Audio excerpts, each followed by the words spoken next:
Saturday, working with the local municipalities, with the mayors, and with the local leaders, the communal leaders, to identify the main needs and their proposal and try to meet and going to meeting their proposal in order to bring from the central government all the efforts and all the supports and resources to solve the main problem that they have been facing. Because we have living two crises now. The first is the crisis of the COVID-19, which is a worldwide crisis. But to aggravate the situation, we also have suffering the damage of the tropical storm called Amanda, which has caused more than 30 dead people and almost 10 disappears in our territory, and have destroyed plantation, have destroyed houses, have destroyed bridges, have destroyed roads.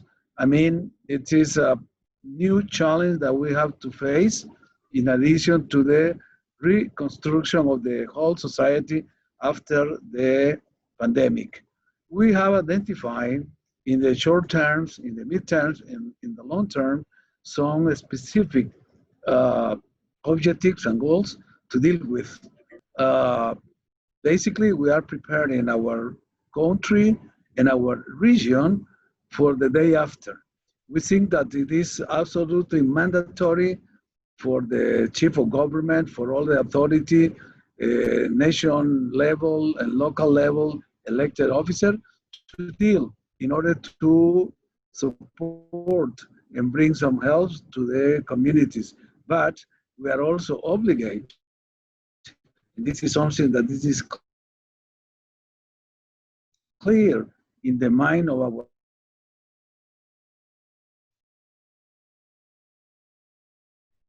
I think there is a problem with president, that we have to see the future. They are thinking on principally the health field, because it's the most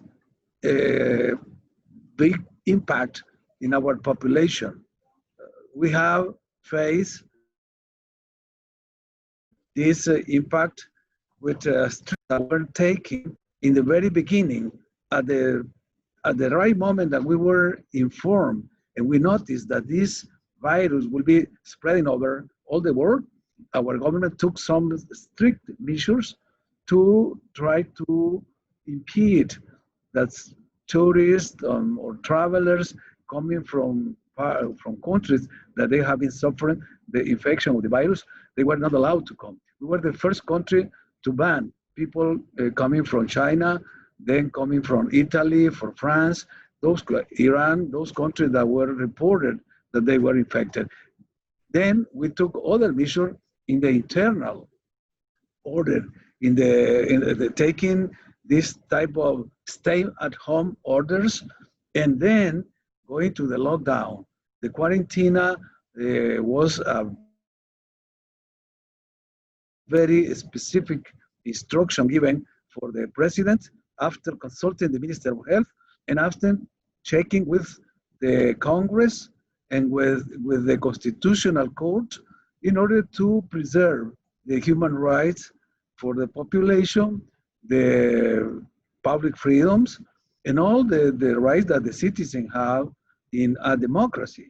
We took a lot of care to respect those basic rights of the population. But at the same time, we have in mind, and it was something that we took seriously, that to combat this invisible enemy, which is the virus, we need to be strict in the measures. And because that, we ordered a quarantine that was probably one of the longest that has been taken. I think we have now around 80 days in quarantine. And today is the first day that the people are moving more, let's say, freely, but taking care that the virus is in the community now. It is nothing that will come from abroad. It is in the territory, and the president has been insisting in a national broadcasting and talking to in all the radios and the TV channels, explaining the population that even because some sort of disagreement between the Congress, the Constitutional Chamber of the Supreme Court, and the executive branch of the government, that for today and since yesterday, there is not any specific legal framework to regulate the mobilization of the population. So we call and we appeal and we said and we told the people, citizens, that it is under their own responsibility now to take care of themselves, to be aware that the virus is running around among us, and to avoid to spreading the virus, we have to keep and maintaining this security measure that were that were in the recent past, staying at home, keeping the social and physical distance, and going out home only if it is absolutely necessary. It is urgencies. You need to buy medicines, or you need to buy food. I mean, these type of things. Otherwise, you have to stay at home. We have agreed with the private sectors, with the labor movement, with other institutions, that we have to reopen the economy step by step. So far, we have identified 4 phases, and today we'll start the first phase. And in that way, we will be reopening the economic activity, and we will be making these balances in order to maintain the priority of the health and guarantee the life of the human beings in our country, and also trying to give some room, some windows to the economic activity in order to maintain alive the productive chains, the productive activities by sectors. Agricultural has been maintained all the time, and then we will be open others like the drugstores, the supermarkets, and some factories that produce medical supplies, medical equipment. So that is exactly what we are by today. And by the time being, we have only to regret around 72 disease and around 3,000 infected people. And we have provide, which is a very remarkable issue, we have provided over 125,000 tests for the population. I think that we have the highest level of tests in all the region. So this is a sort of update on what's going on in our country.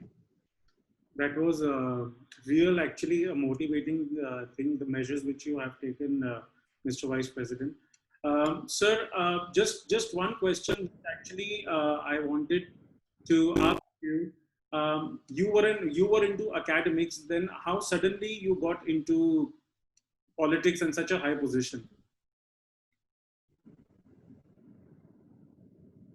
Could you repeat? I missed some part. Sir, you were into academics. You are a political science subject. Your subject is political science, and then you were into law. How come you suddenly got into politics? I mean, what was your motivation to get into politics suddenly, leaving academics? Well, I mean, I can still say that I have a strong links with the academy. I want to continue teaching, doing research and publishing. I am ready to publish a sort of paper trying to analyze the current situation in our country, because as you said, coming from the academic and basically under the political science and law, because I'm a lawyer, more oriented to constitutional law, I am very concerned about how can we deal with the COVID crisis, not only in order to dealing with the economic crisis and all the reorganizing the society with a new economic and financial model or system, but also creating new rules in order to provide to the new world, as United Nations said, the new present, the new normality that we will face after the pandemic. We have to be ready with some new agreements, new consensus, and new rules.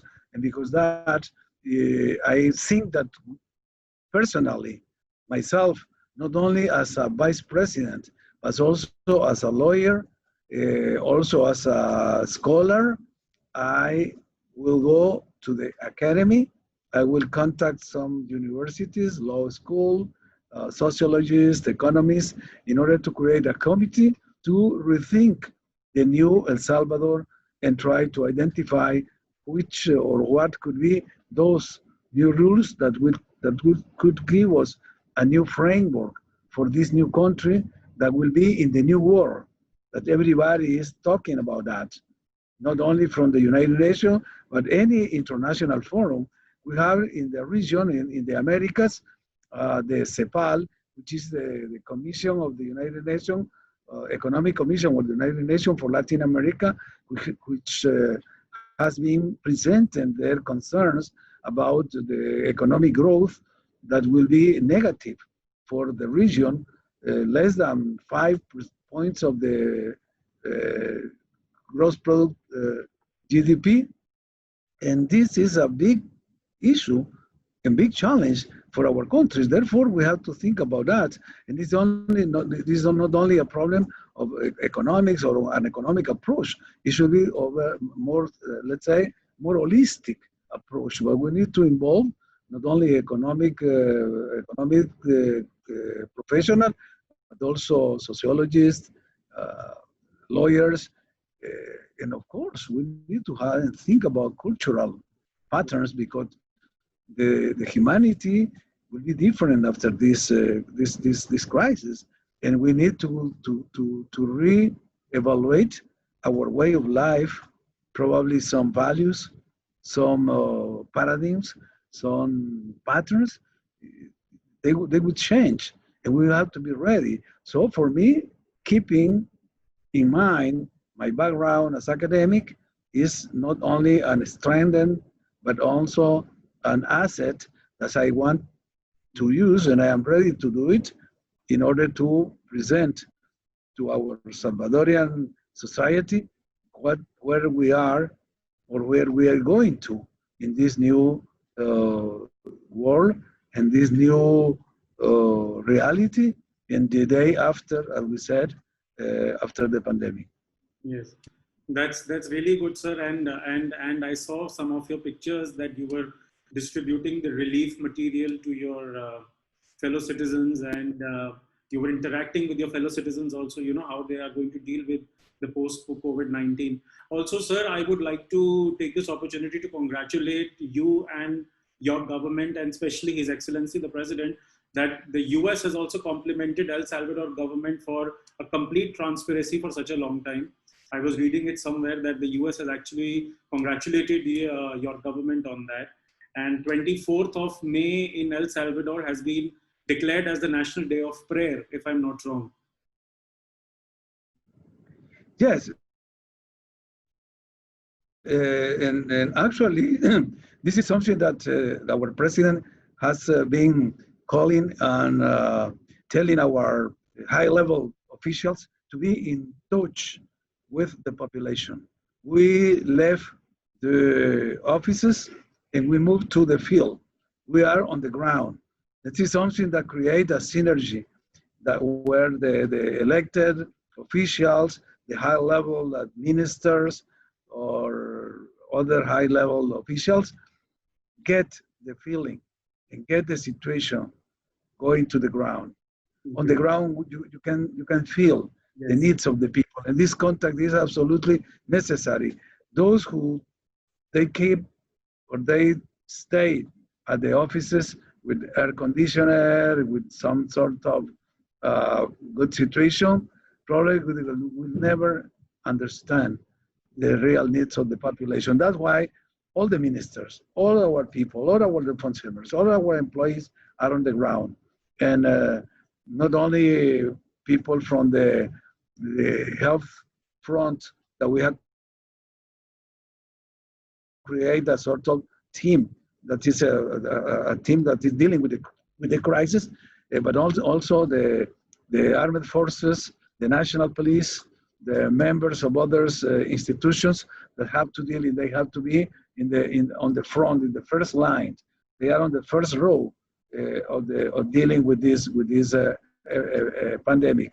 And this is something that also, as you mentioned, for me, it's absolutely normal to deal with the people and being with them and be in touch. And this is something that we will continue doing, because the only way to understand and to take the best decisions, I think that the people, I mean, the decision makers, that they don't share, they don't be in touch with the reality, and they get them from their advisors, the experts, the reports, papers on over the desk. Probably that's not the best way to face the big challenge that the society is demanding in these days of crisis. So this is something that you will see that we will continue. And as you mentioned, we have had a long-term relationship with the United States. It's historical, and so far we have to thank the government and the people of the United States for the solidarity in these moments of our crisis, but also others that are they have been showing their solidarity, their support, as the European Union. Even in this event, as I share with the mayors of the Plan Trifinio, I have the company of the ambassador from China.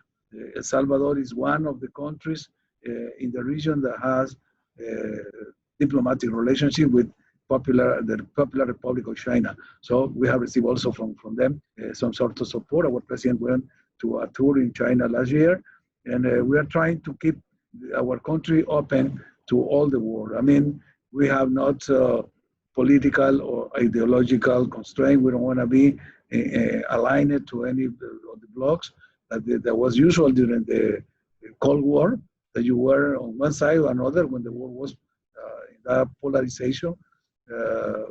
Now we are in a different world, and we think that the countries and the nation, they grew up and they can keep better conditions for their people if they are open to all the world with respect. And as the ambassador of the United States remarked just in a tweet today, that they respect the sovereignty of the countries, and we appreciate that. Definitely, sir. And with this, I will not take much of your time. If there is only one question we can take from the audience, we would be happy to take only one question, because the Vice President has meetings to do today because it's the first working day. So there is somebody who has asked us, sir, Professor, I'm El Salvadorian living in the US, and can you ask the Vice President if he can go in detail on reopening the plan of our country? Also, have they thought a plan for promoting work from home as a part of the new reality? Oh yeah, this is something that we approved 2 or 3 months ago, a new law, which is called the telework, meaning that you can work from home, and your employee can accept and can deal with you this type of new kind of work. So in Spanish we said teletrabajo, meaning that you are working from home, you are online, you're connected with your coworkers, with your boss, with your supervisor, with your clients, and you don't need to have physical contact, or neither you need to be in person at your office or at your factory or whatever. If the type of work that you can manage from home, now we have this legal framework which allow to do that, because it was a practice. Actually, people used to do it, but wasn't under a legal regulation. Now we have this new law, and we think that in the way to modernizing our administration, which is something that the president offered, and it was a promise during the campaign trial, that we will make some innovations in the administration. We will bring new technology, the TICs, which means the technology on communication and information, that we will apply in our government in order to make it faster, the procedures, blocking all this bureaucracy. And the more important, because that was our promise and our offer during the campaign, dealing with the corruption. Because we think that this old fashion to manage the government and the state business allow to corruption to grow up inside the state, inside the government. So if we introduce new technologies, if we innovate, if we run following the fourth industrial revolution, then we can not only assure faster and more secure procedure, but also we will be dealing and combating and attacking the corruption inside the government. So for us now, this is a goal, this is an accomplished and a fulfilled promise that we did when we approved the law that's allowed to work from home. And we are moving forward, and one next step will be to have the electronic bill, which is something that this is really, it is ready to be done. And this is something that gives us a sort of proud for this government, trying to modernize the administration in the executive branch of the government. That's really commending, sir. So we'll not take much of your time, and we really thank you for your time today. And thank you to your office who has been coordinating with me day and night to make sure that everything goes well before you arrive at our show. Sir, just give us one more minute so that we can have a photograph with you. Is that okay with you? We can have an e-photograph. Hashir, are you there?